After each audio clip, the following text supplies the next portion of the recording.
Hi, this is Rob Politic from C3 Method. In today's workout, I want to take you through a push day. So we're going to cover chest, shoulders, and triceps. However, we're going to be doing it with an arm dominant focus. A recent client I have wants to compete in men's classic physique. He has a full chest, but he actually has pretty small arms for his height and his size. So what we're doing is we're actually prioritizing arm growth above chest and back growth. So when we do our push day, we're actually going to be starting with triceps. When we do our pull workouts, we're actually going to be starting with biceps. So I want to show you the format that we're going to use in his programming for his push day today. It just so happens for him, we're actually doing a push-pull legs split. I don't do that split with everybody, but it works well with his history, his volume preference, and his schedule. So that would be personalized for each person I work with, but I thought this might be a format that others might find interesting and might want to also try themselves. Since this workout is arm dominant focused, we're going to be starting with triceps. I have set up here a cable attachment. This is an attachment with loops, but you can use a standard rope grip if you want. We're going to be doing back supported tricep press downs. This is going to help us warm up the elbows, the shoulders, get some blood into our upper body, specifically our triceps. And I like doing the first movement in our tricep exercises where the upper arm bone is down alongside the body, because that's easier on the shoulder joint as compared to something where you're up over your head. I like to save something like that for more so the second movement in the workout. So once the joint is already warm, then you can kind of get into that stretch position. So the first movement we would want to choose is something that the arm stays down by the body, which is a tricep press down, or maybe you're doing like a press down machine, anything where it doesn't pull on the joint until you can get blood flow into that joint first. The setup for this exercise is pretty simple. Just put something on the attachment so that way you can get using it. I have here a Sornex Apex rack, and it has this kind of chrome front so I can lean back into this. If you don't have a setup like this, you can use a lat pull down bench and use the rollers of the lat pull down just facing away. Use that as lower back support. You could also pull a bench close to an open cable station like this. Or if you need to, you can just do regular tricep press downs, but being very mindful of not allowing your torso to get up over the attachment. We want our shoulders to be back so it really isolates the triceps. So with this, I want to get into a position in which I have tension when I bring my arms down in front of me. So right now I'm bending my knees a little bit, I'm getting a little bit lower. So when I bring my upper arm down to my body, now the weight stack is lifted and there's tension. So from here, I want to push down and sweep out. That's one of the benefits of having an attachment like this rope attachment. So I can get kind of two motions. I can get a down and an out motion, which really helps me target more of the tricep muscles. So tri is 3, ceps is Latin for muscles, so 3 muscles. We want to try to get all 3 of them as involved as we can. And with this movement, we're just looking for a nice slow eccentric and a slow and controlled concentric, and then that good flex at the full contraction. So I'll do a couple warm-up sets of around 14 to 20, just somewhere up there, kind of a higher rep range. And then if I'm doing higher reps for this movement, I usually aim for 14 to 20 for my working sets, or I'll drop down 10 to 14. The only way I would go lower than 10 is if this was like a second movement or a movement at the end of the workout. Maybe I'll do 6 to 10 and make it heavy. But since this is the first movement in the workout, we're wanting to stress the tissue, but we want to do it in a kind of a kind manner. We want to get everything warmed up and get blood flowing before we overload the tissues, both the muscle tissues and connective tissues. So this is just a nice slow motion. It's already burning like crazy, but that's what we want. Get that good burn, somewhere in 14 to 20 reps. There we go. And then what we'll do is we'll progressively get heavier. And then I usually like to do 2 to 4 working sets, and it depends on the total volume of the workout, but this will be a good place for us to start the workout.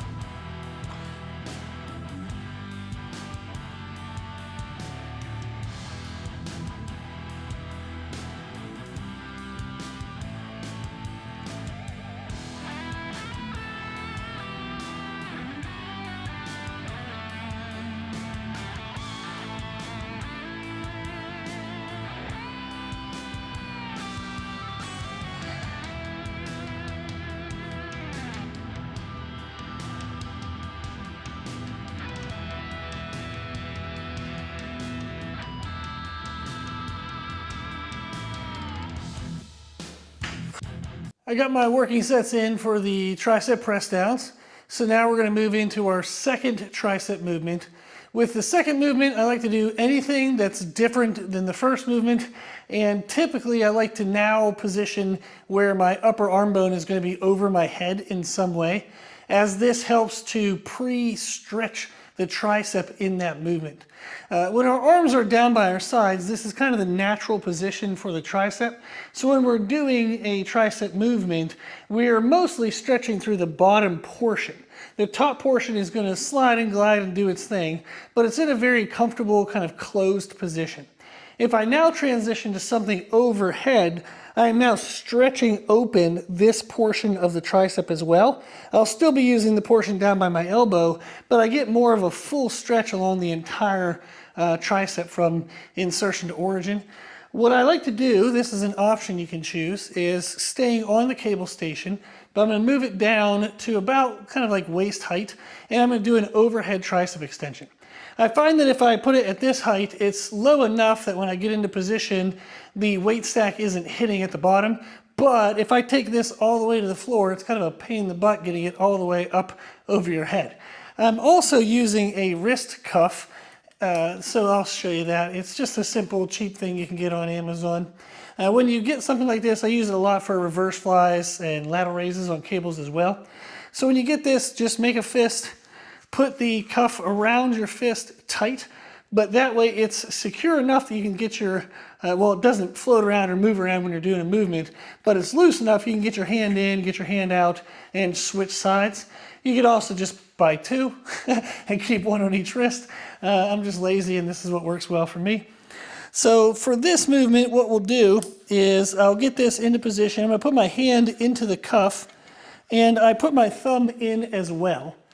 And now it's going to be pretty secure. And when I'm doing the overhead tricep extension, I don't have to grip this super hard in order for the exercise to feel secure. If we grip something super hard, it does activate more of our forearm muscles. Whereas if I have something that I can kind of have more of a passive grip on, I can reduce some of the forearm involvement and intensity and better focus on what my tricep is doing. So this cuff isn't magic. You can use a typical rope grip. It's just something that allows for a little bit of extra mind-muscle connection if you want to take the effort and time to get this and set this up. Now with this, what I'll do is I will get into position where the cable is pulling my arm bone to where my elbow is pointing up to the ceiling. Now in this position, I'm going to let my upper arm kind of flare out wherever it feels natural. So if I were to point towards the camera, you can see that my elbow and upper arm are kind of out to my side. I'm not forcing like an internal rotation where the elbow is pointing in front of me. That's really uncomfortable to me in my shoulder joint. I want to stress the tricep, not my shoulder joint. So I'm just going to let my arm kind of flare out to whatever feels natural and comfortable. Now in this position, what I want to do is keep my upper arm stable. I'm letting the weight kind of pull my upper arm bone into a stretch. So this is stretching a little bit through the lat, a lot through the upper tricep. And now once I'm in this position, I'm going to leave that upper arm bone.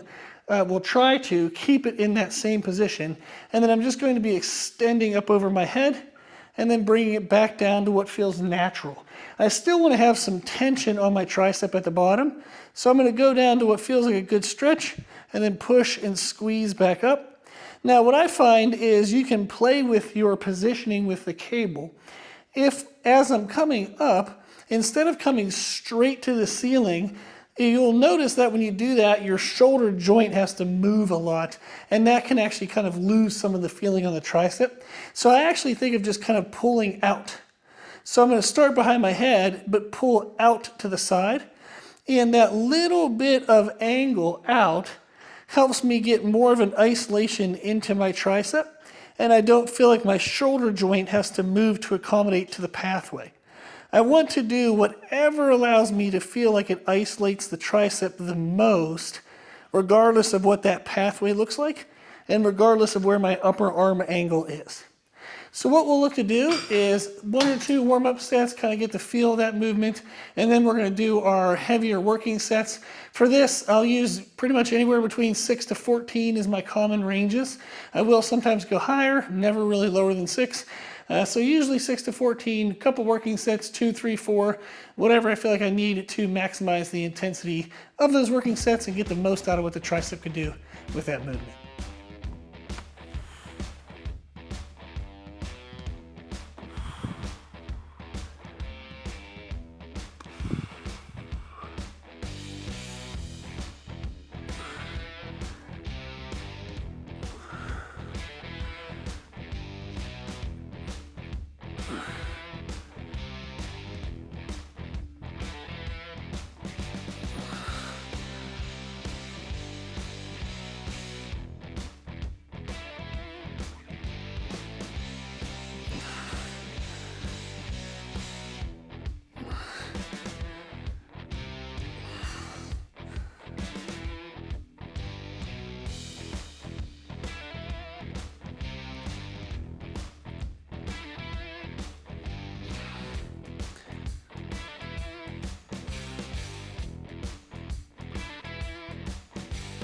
So now we finished up the second movement for the triceps. That's going to conclude the tricep isolative movements. We're now going to move into the shoulders and then the chest.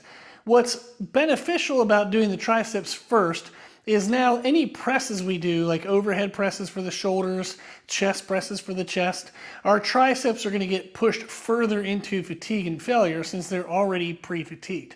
This is going to give us more tricep growth out of those presses than we would normally get. So we benefited by doing triceps first when we had the most energy, freshness, excitement at the beginning of the workout. We're probably going to get a better quality of intensity than we would do if we do arms at the end. But then we also get the benefit of the triceps being pre-fatigued throughout the rest of the workout, which is going to get a better quality overall fatigue for the overall workout. Now, when we move into shoulders, what I like to do is an isolation movement for the mid delts on my push day. I do rear delts on back days or pull days. And then the front shoulders, they kind of take care of themselves for the most part when you're doing chest presses, overhead presses. Sometimes for some clients, we will do isolative movements for the front of the shoulder if we find that that's necessary. So it's kind of like a case-by-case basis. With this format, the next thing we're going to do after the triceps is mid-delt. I'll stay here because it's super simple and easy, and this is also like my home gym, so I don't have a ton of different machines. So I like just kind of using what I have, which means I'm going to stay at one place and do a lot of variations of things. I'm going to move the pulleys down, and I'm going to move it to about my hip height, and now I'm going to be moving to a cable one-arm lateral raise. I like to do this on cables because it preloads or kind of emphasizes the stretched position. If I were to do dumbbell lateral raises, which I do really like, but I usually do those second if I do 2 variations of raises. If I do dumbbell lateral raises, they're lightest at the bottom when the muscle is most stretched, and then they're heaviest at the top when the muscle is most shortened. That's actually the opposite of what is best for muscle growth. If we load the tissue in a lengthened position, and that's the maximal position of loading, then we're going to get the maximal growth response. If in the stretch position it's actually light, you're minimizing the mechanical stress that the muscles experiencing. So we like to, if we can, load the stretch position of a movement the heaviest. The cable lets us do that. So again, I have my wrist cuff, so we're just going to keep that going. And what I'll do now is I'm going to put my hand in here. I'm going to put the cuff down on the back side of the bend of my wrist. So when you bend your wrist, wherever that crease is on the back side of where it bends, you want to put this right over top of that crease. Now, what I'll do is I'll put whatever weight I need that's appropriate for getting warmed up and then my working sets. But I'm going to step out, and now all of a sudden there's tension on the muscle in this bottom position. And then as I raise out to the side, there's still tension at the top, but it's maximal in this position when my upper arm bone is perpendicular to the cable. It would be maximal.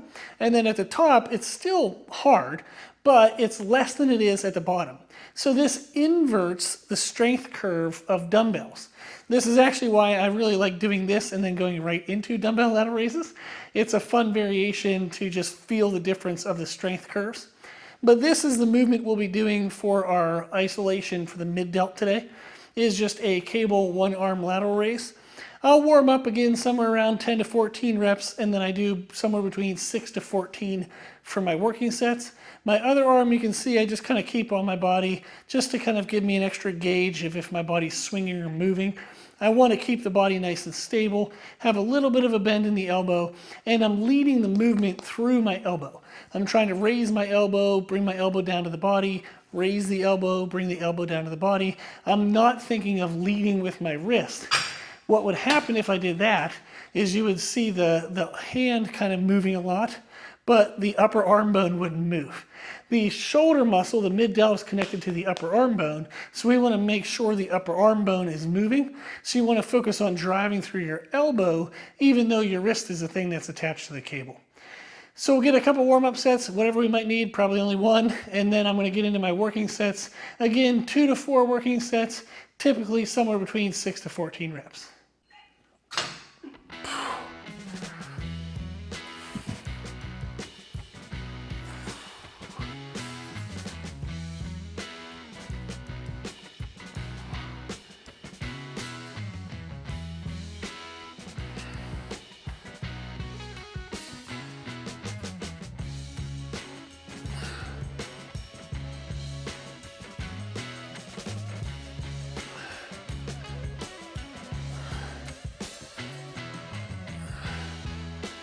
We now have our second shoulder exercise, and this is not an exercise on the cables, and it doesn't use the wrist cuff, so we're finally moving on from that. So what I have set up here is a high incline bench, and I'm using the Smith machine attachment I have on the squat rack. What this is going to do is it complements the isolation work on the mid delt by now moving into a compound movement for the shoulders. This is going to be similar to an overhead press where I'm going to be working on the front shoulder muscle, but also the mid delt. Delt is short for deltoids. Deltoids is a fancy word for shoulders. Our middle deltoids are actually highly activated in an overhead press. So they are really good for building shoulder width and overall shoulder size. And it does bring in the front side of the shoulder as well. What I like about this is now going to continue our tricep development because the triceps will be involved here. It's going to complement the isolation raise on the shoulder and kind of finish off the shoulders. And it starts to open up the upper portion of the chest, get more blood flow directly into the shoulders, so it leads into our chest work, which is what we'll finish the workout with. So this is a great bridging exercise for all concepts in the workout. So what I'm going to do is I'll set up like this. I'll use various angles, typically 45 degrees all the way up to a typical upright position for an overhead press, somewhere in there. And I like using a Smith machine or some type of machine because it allows me to maximize the weight load. If you use dumbbells, it's not the end of the world. It's just they're typically a pain in the butt to get into position. So you're not going to be able to maximize weight load, especially for lower rep ranges. Again, I like to aim for 6 to 14. If you were aiming for sets of 6 to 10 with dumbbell overhead presses, you're going to have more trouble getting them into place than you would be actually pressing them. So a machine variation is really helpful when you're doing overhead presses. So with this, what I'm going to do is a couple warm-up sets, then get into my working sets. The big thing I'm looking for on this movement is not to overextend in the lockout. I want to maintain tension on my shoulder muscles and the moving muscles, the triceps and everything, the whole way through the movement. So I'll accept the weight load. I want to go down to where I feel like the shoulders are stretched, but I'm not overstretching my shoulder joint. I'm going to press to the top and then immediately start into the next eccentric. I don't want to lock out at the top of the motion. I want to keep a nice continuous flow to the movement, and this allows our shoulder muscles and our pressing muscles to stay loaded for the entire time. If I get to the top and I lock out, I can now just kind of chill out, hang out, talk to you, because the weight is pressing through the joints. It's no longer on the muscles. So this is not beneficial if our goal is to stress the muscles. So instead, I want to have a nice, slow, controlled eccentric, press to the top, but immediately load into the next eccentric. So no matter how hard the weight gets, you want to make sure you're keeping that tension on the pressing muscles the whole way through the set.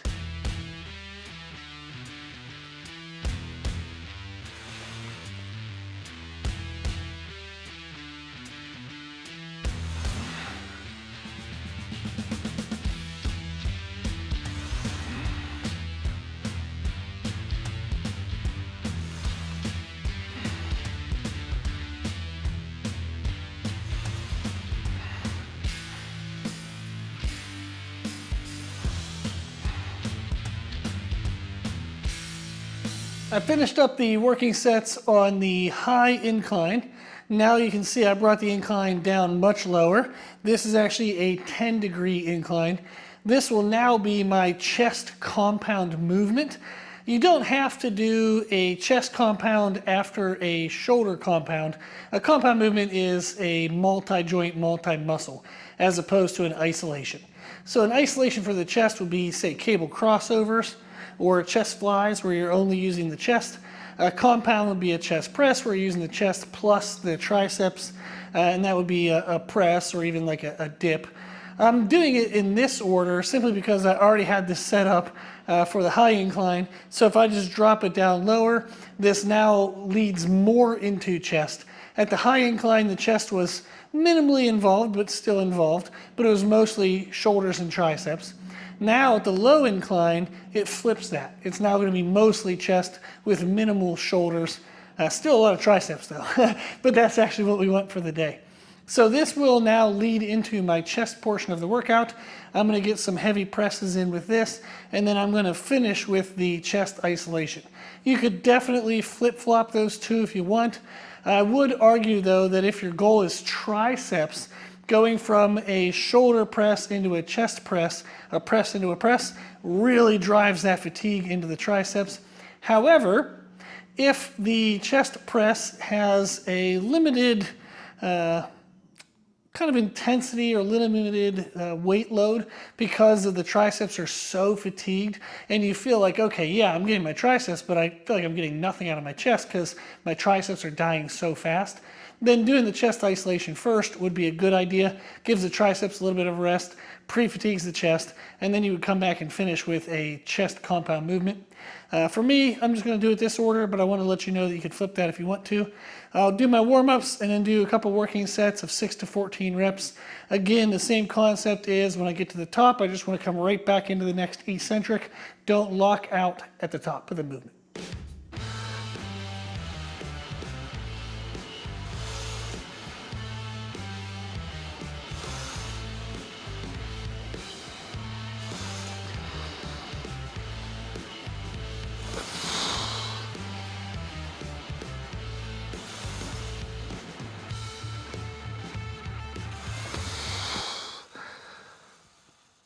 We're now going to move into our last movement for the day, which will be a chest isolation exercise. So we did a tricep into a tricep. The first one was arms next to our body just to be nice to the shoulder joint before we get warmed up. The second tricep is arm overhead or some kind of position that helps to get the tricep into a stretched angle, some other position than your arm being beside your body. We then went into an isolation for the mid delt, and then an overhead press or some type of high incline press. That took care of the shoulders. And then I was saying you could either do a chest isolation or a chest compound in whatever order you wanted. I chose a chest compound first, so I'm now going to finish with a chest isolation. What I'm choosing to do is cable crossovers. So I have the cable stacks on each side. I'm going to be standing in between them and doing chest flies. Why I like this variation is it's very complementary to presses. When we're doing machine presses, Smith machine presses, dumbbell presses, any type of press for the chest, we are in our most loaded position in this stretched position. So this is when it's going to feel the heaviest in the movement. And then as we press up, as the chest closes, it's still going to feel heavy, but it often is going to feel lighter because our triceps get more and more involved as the upper arm bone comes more towards the midline of our body. So what this equates to, and we were talking about the strength curve when we were talking about lateral raises, how when you do dumbbells, it's heaviest in the shortened position, and then it's lightest in the stretch. So that's why we did cables to complement that. When we do chest presses, it's heaviest in this stretched open position, and then as I'm pressing up, it's going to feel a little bit lighter. Why this is important to note is when we do presses, it works really well for the outer portion of our chest. It really helps to grow the chest width. Now we can choose incline, flat, decline to kind of target the upper, middle, or lower portion of the outside width. But in presses, it's hard to target that midline of the chest to get the fullness all the way into the sternum. We can actually do that with cable crossovers. The key is that when I grab the cables, and I'll kind of demonstrate as I'm talking, instead of stepping out, where now this wide portion out here feels the hardest, and then it gets easier as I come into the midline, I actually want to stay back in between the cables, and I'm going to lean over a little bit to be able to accept the tension here.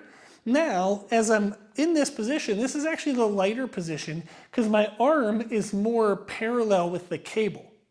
As I squeeze down into here, my upper arm bone is now becoming perpendicular to the cable. This is actually when it would feel the heaviest. So as I finish the squeeze, it feels really hard here compared to out here. It still has challenge out here, but it's harder more towards the midline. This is actually going to stress the middle of the chest more than the outside of the chest. So this is a complementary strength curve to machine and free weight presses. This allows me to emphasize the midline of the chest while still getting some stimulus on the outside portion of the chest, which is the invert of our presses. So this is why I really like to use cable crossovers and specifically standing closer to between the cables. I'm going to do my warm-up sets and then do a couple working sets between 6 to 14 reps.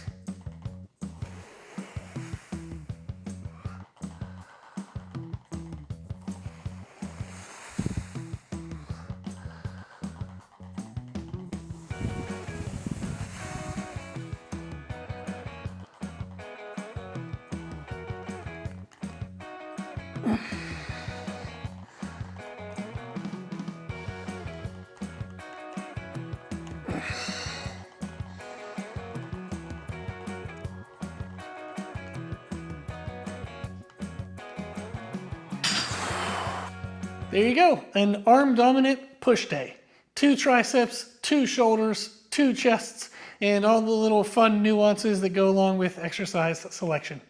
So it's very fun to be able to personalize workout structures to meet individual people's needs. I absolutely love that. That's why I do one-on-one coaching. It's my favorite way to do coaching.